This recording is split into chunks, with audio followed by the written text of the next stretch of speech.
하나님 말씀 보겠습니다. 고린도전서 16장 21절에서 24절 말씀입니다.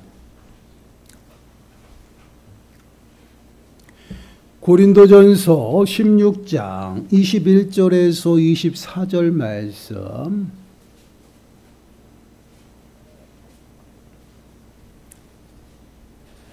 한 목소리로 함께 읽겠습니다. 나 바울은 친필로 너희에게 문안하노니 만일 누구든지 주를 사랑하지 아니하면 저주를 받을지어다. 우리 주여 오시옵소서. 주 예수 그리스도의 은혜가 너희와 함께하고 나의 사랑이 그리스도 예수 안에서 너희 무리와 함께 할지어다. 아멘. 지금 우리가 읽은 말씀은요, 이제 고린도전서를 그 편지를 마치면서 마지막 인사말을 사도 바울이 이제 고린도 교회에 하는 그러한 장면입니다.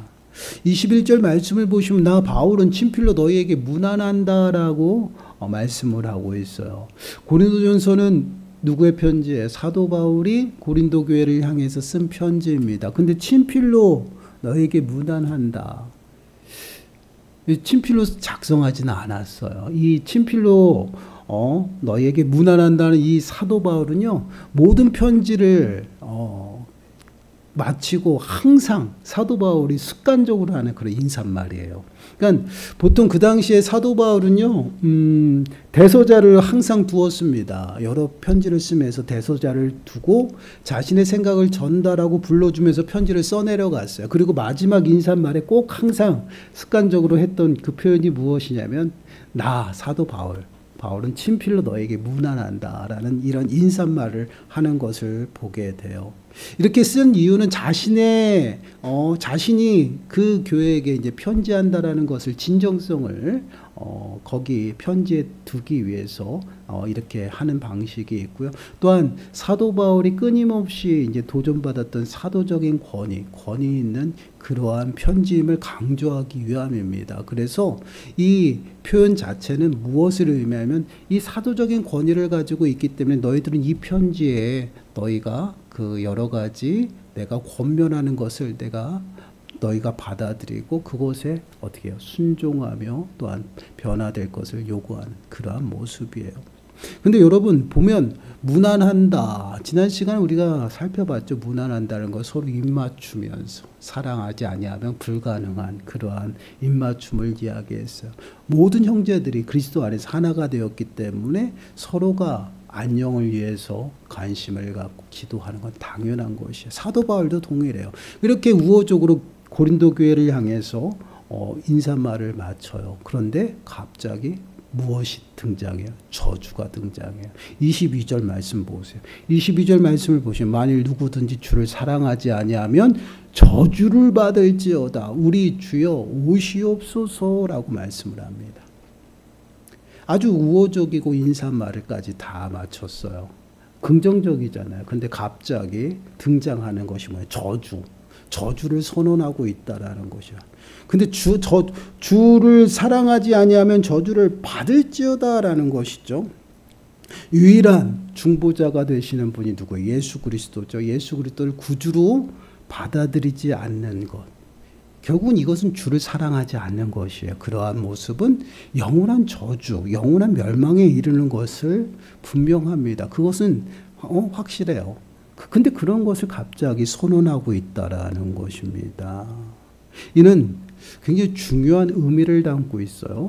예수 그리스도에 대한 그 사랑은요, 형제나 이웃에 대한 사랑으로 반드시 나타난다라는 것이에요. 그 이유는 그리스도를 머리로 하여서 모두가 하나가 되었어요. 그리스도의 몸이 되었다라는 것이죠. 근데 여러분 머리만 사랑하고 몸은 싫어해. 그게 말이 돼요? 흔히 얼굴은 얼짱해요. 근데 몸은 보기에 아무 그 가뭄이 없는 그냥 막 뚱뚱하고 막 그러는. 이거 비하하는 게 아니라 이제 예를 들다 보니 그렇게 됐어요. 그러한 모습에 나는 얼굴은 사랑하는데 몸은 사랑하지 않아. 말이 됩니까? 몸과 머리는 하나예요. 분리가 될 수 없어요. 이는 무엇을 의미하냐면 주를 사랑하지 아니하는 자는 저주를 받는다라는 것은, 지금 고린도 교회의 가장 큰 문제가 뭐예요? 분열이에요. 분쟁이죠. 그 분열과 분쟁이 일어난다는 것은 결국은 서로 사랑하지 않는다라는 모습이에요. 근데 그런 서로 사랑하지 않는 것, 형제를 사랑하지 않는 것은 결국은 주를 사랑하지 않는 것이기 때문에 그 모습은 저주를 받을 것이에요. 심판을 경고하는 그러한 모습이에요. 그렇습니다. 우리가 늘 기억해야 될 것은, 우리가 입술로 하나님을 사랑합니다라고 고백을 하죠. 오전에도 말씀을 드렸는데 이 고백은요, 그냥 입술에 그 시인하는 것이 아니다라는, 행동으로 나타난다라는 것이 늘 항상 그게 고백이에요. 그래서 하나님을 사랑합니다라는 그 고백은요, 우리들의 삶 가운데 무엇으로 나타나요? 형제자매를 사랑하는 것으로 나타난다라는 것이에요. 우리가 형제자매를 미워하고 시기하고 질투하고 그를 공격하는데 하나님 사랑합니다 말이 되지 않죠. 왜 그래요? 그리스도를 머리로 하여서 하나가 되게 불렀다라는 것, 이게 성도들의 모임이라는 것이에요. 근데 교회 안에서 시기와 질투로 미움 가운데 있어요. 근데 그러한 미움이 가득한 가운데 우린 나와서 예배하면서 하나님 사랑합니다. 거짓말이에요. 지금 그 얘기를 하고 있다라는 것이에요. 요한에서 4장 20절 말씀 보세요. 누구든지 하나님을 사랑하노라 하고 그 형제를 미워하면 이는 거짓말하는 자니, 보는 바 그 형제를 사랑하지 아니하는 자는 보지 못하는 바 하나님을 사랑할 수 없느니라. 사랑할 수 없다라는 것이에요. 눈에 보이는 형제 자매에게도 사랑을 베풀지 못하면서 그들이 그리스도를 머리로 해서 내 한 몸을 이루는 지체임에도 불구하고 그들을 사랑하지 못하면요, 예수 그리스도를 사랑하지 않는다라는 것이에요. 그러면 그것은 뭐예요? 저주를 받는다라는 것이에요. 이는 어떠한 모습일까요? 저주는 심판이거든요. 결국 예수 그리스도를 시인하지 아니하고 영접하지 않았어요. 아니면 인격적으로 만났음에도 불구하고 이러한 일이 일어난다는 것은요, 아직까지 어둠에 있다라는 것이에요. 눈이 어두워진 거예요. 어둠으로 눈이 가려졌어요. 결국은 어떻게 합니까? 서로 시기와 질투로 싸움과 분열이 일어나는 것이에요. 요한일서 2장 9절에서 11절 말씀 보세요. 우리 한 목소리 읽어볼게요. 시작. 빛 가운데 있다 하면서 그 형제를 미워하는 자는 지금까지 어둠에 있는 자요, 그의 형제를 사랑하는 자는 빛 가운데 거하며 자기 속에 거리낌이 없으나 그의 형제를 미워하는 자는 어둠에 있고 또 어둠에 행하며 갈 것을 알지 못하나니 이는 그 어둠이 그의 눈을 멀게 하였음이니라. 아멘. 여러분, 우리가 지체들을 바라보면서 미움이 생기고 시기와 질투가 내 안에 가득하다, 여러분 점검하셔야 돼요. 어둠이 내 눈을 가리는 것이야. 그리고 내 심령 가운데 무엇이 지배해요? 어둠의 세력들이 지배하고 있는 것이에요. 누구를 만나서 교제하면서도 끊임없이 험담하고 또한 부정적인 이야기하죠. 그러면 따끔하게 말하세요. 눈이 어두워졌어. 내 마음에 어둠의 세력이 붙잡고 있다. 여러분, 이것은 성경적인 것이에요. 하나님 말씀하고 있잖아요. 이 모습은 우리가 성경을 통해서도 잘 볼 수 있어요. 사울왕을 생각해 보세요. 여러분, 사울왕은요, 하나님의 영이 떠나자마자 무엇이 지배해서 악령이 그를 붙잡았다 그랬어요. 사무엘상 16장 14절 말씀 보세요. 여호와의 영이 사울에게서 떠나고 여호와께서 부리시는 악령이 그를 번뇌하게 한지라. 하나님의 영이 떠나고 악령, 어둠의 세력이 사울을 지배하기 시작했습니다. 그로부터 어떠한 일이 납니까? 사울은 시기와 질투 가운데서 끊임없이 다윗을 죽이려고 해요. 다윗은 누구예요? 하나님의 합한 자예요. 하나님이 세우셨고 하나님의 왕으로서 기름 부음을 받았어요. 그런데 그 왕, 하나님이 세우신 그 계획들을 대적하는 일들이 무조건 다윗을 잡아서 죽이려고. 그 시간이 언제요? 13년이에요. 13년 동안 끊임없이 다윗만 쫓아다니면서 죽이려고 했던 것이 사울왕이에요. 왜요? 악령의 지배를 받았거든요. 이게 바로 시기와 질투, 미움 가운데 있는 사람들의 모습이에요. 왜요? 어둠이 눈을 가렸어요. 그렇기 때문에 보이지 못해요. 우리가 오전에도 말씀을 나눴어요. 우상이 어떤 모습이에요? 눈이 있어도 보지 못해요. 귀가 있어도 듣지 못합니다. 근데 육신에 속한 자들이 어때요? 눈이 있어도 보지 못하고 귀가 있어도 듣지 못해요. 무엇과 똑같아요? 우상과 똑같은 것이에요. 왜 그렇습니까? 하나님을 사랑해야 되는데 하나님이 아닌 다른 것들을 사랑하고 다른 것들이 그 마음에 가득하게 있다는 것이, 그러다 보니 그것이 내 안에 우상이 되어 나를 완전히 잡아 붙들고 있다는 것이에요. 그래서 어둠의 세력들이 내 눈을 가려버려요. 귀를 닫게 했습니다. 보지 못하고 깨닫지 못하게 하는 것이에요. 이것이 이제 어둠의 지배 가운데 살아가는 그러한 모습이에요. 그래서 우리는 매 순간 어떻게 성령의 충만함을 강구하는 것이에요. 성령의 충만함 가운데 깨어있지 않으면 우리는 어떻게 해요? 결국은 어둠의 세력들에게 붙잡혀서 불의의 무기가 돼요. 여러분 로마서 6장 13절 말씀 보세요. 우리 한 목소리 읽어보겠습니다. 시작. 또한 너희 지체를 불의의 무기로 죄에게 내주지 말고 오직 너희 자신을 죽은 자 가운데서 다시 살아난 자같이 하나님께 드리며 너희 지체를 의의 무기로 하나님께 드리라. 여러분 우리가 내 안에 미움이 가득하고 시기가 질투가 가득하면요 어둠의 세력이 우리를 붙들고요 우리를 불의의 무기로 사용한다는 것이에요. 여러분 공동체 안에서 아무것도 아닌데요 부정적인 사람이 한 명 있죠. 그럼 그 사람을 통해서 공동체가 다 오염이 돼요. 왜 그런 줄 아세요? 불의의 무기가 되어서 도구가 되어지는 거야. 사단의 도구가 되어가지고요 구석구석 다 썩게 만드는 것이. 이것은 이스라엘 역사에서도 나타나잖아요. 가데스 바냐에서 정탐꾼 10명의 부정적인 보고로 인해서요 이스라엘 전체가 어때요? 하나님의 진노와 심판을 받아요. 왜요? 불평하고 원망해요. 더 나아가서는 하나님을 대적하는 일이 나타났거든요. 바로 이러한 모습이에요. 우리가 깨어있지 않으면 어떻습니까? 결국은 불의의 무기가 되어져요. 사단의 도구가 되어져 가지고요. 나도 모르게 공동체를 오염시키고 공동체를 완전 부정적인 요소로 해가지고 심판 가운데 놓이게 한다라는, 정말 정신 차려야 돼요. 지금 고린도 교회를 향해서 만일 누구든지 주를 사랑하지 아니하면 저주를 받을 것이라는 건 심판의 메시지예요. 경고예요. 그리고 더 뒤에 보세요. 우리 주여 오시옵소서. 종말론적인 그러한 메시지잖아요. 근데 여러분 생각해 보시기 바래요. 주님이 오시는 그때는요 모든 것이 다 끝이 나요. 고린도 교회의 모든 분열과 또한 분쟁이요 주님이 오시면 끝이 나요. 고난도 끝나요. 아무것도 영원하지 않지만 모든 것이 다 어떻게 해요? 주님이 오실 때 끝이 나고 종식이 돼요.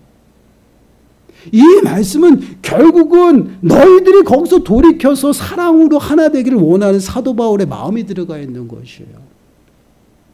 왜 그렇습니까? 저주는 불행이에요.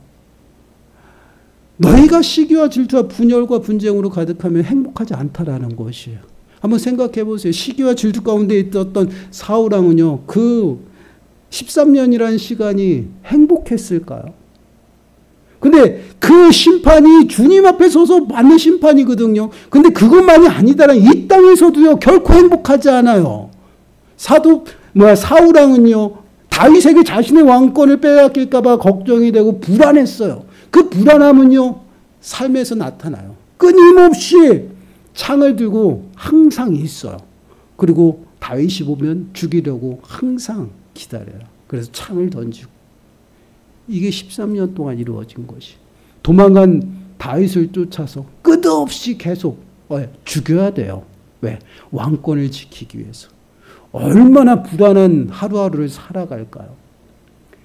일부 예배 때는 제가 그 드러머 니노에 대해서 잠깐 얘기를 했어요. 청소년 수련회 때 드러머 니노라는 그 선교사님이 이런 메시지를 보냈어요. 어렸을 때 시신경이 손상돼서 앞을 보지 못했어요. 근데 그 앞을 보지 못하는 그 하루가요, 암흑 가운데 살아가는데 몇 시간이 지났는지 몇 분이 지났는지 시간을 할 수 없다는 것이에요. 그래서 하루가 천년 같은 그런 어둠 가운데 살아가 희망이 없었다라는 것이에요. 여러분, 어둠의 세력들이 우리의 영적인 눈을 가리면요, 어둠 가운데서 살아가는 것이에요. 보지 못해요. 무엇이 무엇인지 분별하지 못한다라는 것이에요. 그 삶은요, 결국은 어떻습니까? 안 못 보는 자가 하루 천년처럼 암울함 가운데 희망 없이 살아가는 저주가 따로 없는 그러한 삶을 살아간다라는 것이. 왜 그렇습니까? 사울에게는 하나님의 영이 떠났다라는 표현을 분명하게 쓰고 있어요. 그러면 주를 사랑하지 않는 자라는 것은요, 결국 예수 그리스도의 사랑이 그에게 없다라는 것이에요. 그래서 그는 저주를 받고요, 심판에 놓이게 되는 것이. 그래서 이 경고 메시지를 통해 너희들이 돌이키라는 것입니다. 너희들이 행하는 그 시기와 질투, 분냄, 분쟁, 이 모든 것들이 사랑하는지 않는 그러한 삶의 모습이라는 것이에요. 불행하고 또한 저주 가운데 살아간다. 그러면 어떠한 삶이 행복할까요? 여러분 23절 24절 말씀 보세요. 23절과 24절에 이렇게 끝을 맺어요. 주 예수 그리스도의 은혜가 너희와 함께하고 나의 사랑이 그리스도 예수 안에서 너희 무리와 함께 할지어다. 그리스도 안에 있을 때, 그리스도의 사랑이 있을 때, 그리스도의 은혜 아래 있을 때 우리가 어떻게 행복함을 분명하게 말씀을 하고 있어요. 주 예수 그리스도의 은혜가 너희와 함께한다. 여러분 은혜는 하나님이 주신 선물이에요. 값없이 우리들에게 베푸신 선물이죠. 영원한 생명이에요. 저주는 무엇입니까? 영원한 멸망이에요. 사망이에요. 완전 비교되잖아요. 시기와 질투 가운데 살아가고요. 분냄과 분열 모든 파당을 이루면서 살아가는 그 삶은요. 불안해서 늘 어떻게 저주 아래 살아가는 멸망의 삶이잖아요. 그러나 예수 그리스도를 통해서 그 모든 것들을 어떻게 해요? 다 어떻게 해요? 물러가게 한다. 예수 그리스도를 통해서 모든 결박이 풀어졌어요. 영원한 생명을 얻었어요. 이것이 행복이라는 거죠. 그래서 예수 그리스도와 함께하고 예수 그리스도의 사랑이 너희 무리와 함께 있다는 그것이 뭐예요? 구원이에요. 영원한 생명. 영원한 생명 안에 우리가 거할 때 참된 행복의 삶을 살아가는 것이에요. 이 말씀은 다르게 표현하면 교회가 행복한 교회가 어떠한 교회냐? 그리스도를 머리로 해서 하나가 되어 하나님을 예배하고 하나님의 사랑을 나누는 그 공동체가 행복한 공동체라는 것이에요. 시기하고 질투하고 분열 있고 파당 이루면서 있는 그러한 교회는요, 결국은 하나님의 심판과 저주 아래에 있는 그러한 모습이고요. 더 나아가서는요, 그 삶 가운데서도요, 그 자신의 무엇인가를 지키기 위해서 어떻게 해요? 더 불안하고 더 암울한 그런 시간들을 보낸다라는 것이에요. 그러한 것은요, 불행이에요, 불행. 그러면 행복한 삶, 그리스도 안에 있는 것이. 그 그리스도를 통해서 모든 결박 가운데서 우리가 자유케 되었어요. 진리를 알지니 진리가 너희를 자유롭게 할 것이다 라고 분명히 말씀해요. 모든 것에 자유롭게 됐다라는 것이에요. 여러분 로마서 16장 20절 말씀 보세요. 평강의 하나님께서 속히 사탄을 너희 발 아래서 상하게 하시리라. 우리 주 예수의 은혜가 너희에게 있을지어다. 예수 그리스도의 은혜가 무엇이에요? 구원의 은혜요. 십자가를 통해서 모든 사단의 그 모든 결박을 풀어주셨어요. 제 결박을요. 자유케 되면서 그 안에서 우리가 사랑을 누리고 행복하게 살아갈 수 있다는 것이죠. 그렇습니다. 우리의 삶을 좀 돌아보시고 우리의 공동체를 좀 돌아보시기 바라요. 과연 우리는 어떠한 삶을 살아가고 있는가? 여러분 행복하십니까? 대답이 없으시네. 행복하시지 않으셔요? 행복하십니까? 왜 행복하십니까? 돈이 많아서 행복하십니까? 자녀들이 잘하기 때문에 행복하십니까? 아니면 평안하니까, 누릴 것이 많으니까 행복하십니까? 여러분 우리의 행복의 조건도 한번 찾아보셔야 돼요. 왜 행복한지. 그리스도, 예수 그리스도가 있어서 행복해야 되는 것이. 한번 우리들의 모습을 돌아보세요. 나는 어떠한 삶의 모습 가운데 있는지. 늘 나를 만나는 사람이 나를 어떻게 평가하고 있을까? 나는 과연 시기와 질투, 부정적인 요소로 가득한 사람은 아닌지. 여러분 제발 벗어나셔야 돼요. 어둠이 눈을 가리면요, 암울해요. 보이지 않습니다. 왜 그런 데다가 시간을 허비합니까? 사울이 13년 동안 다윗을 쫓아다니면서 얼마나 시간을 허비했어요. 여러분 이와 같은 것이에요. 시간 허비하지 마세요. 바뀌는 거 하나도 없습니다. 내가 미워하고 질투하는 그 대상이 예수 그리스도 안에 꽉꽉 붙잡혀 있다라면요, 여러분 변동 없어요. 요동치 않습니다. 오히려 나만 손해요. 그러면 어떻게 해야 돼요? 내 마음을 바꿔야죠. 내 마음이 주님 앞에 고정되어 있어야 돼요. 그리고 예수 그리스도의 사랑 가운데 값없이 베푸신 그 예수 그리스도의 그 은혜 앞에, 십자가의 은혜 앞에 더욱더 가까이 나가서 나를 부정해야 돼요. 그리고 하나님의 사랑으로 가득 채워서 그 사랑을 어떻게 나로 하여금 넘쳐나게 해야 돼. 그것이 사랑의 공동체예요. 그러한 사랑의 공동체가 되라고 돌이키라고 지금 마지막 인사를 통해서 축복하면서 끝내는 것입니다. 사랑하는 여러분, 우리들의 삶은요, 늘 넘어지고 쓰러지고 자빠지는 인생이에요. 늘 행복할 수는 없어요. 때로는 어려운 문제도 만나고요. 또한 어둠의 세력 가운데 공격도 당합니다. 그럼에도 불구하고 내가 예수 그리스도 안에 묶여 있다라면 여러분 낙심하지 마세요. 반드시 승리합니다. 그리고 하나님의 사랑으로 붙잡으세요. 그리고 하나님의 사랑 가운데 있으면서 사랑을 베푸세요. 사랑으로, 선으로 악을 이기는 것이. 그럴 때 하나님께서 공동체를 살리십니다. 그리고 늘 기억하세요. 내가 시기하고 질투하는 것, 그것은 하나님으로부터 나오는 것이 아니다라는 것. 또한 미움, 하나님이 주시는 마음이 아니다라는 것이. 하나님이 주시는 마음은요, 사랑이에요.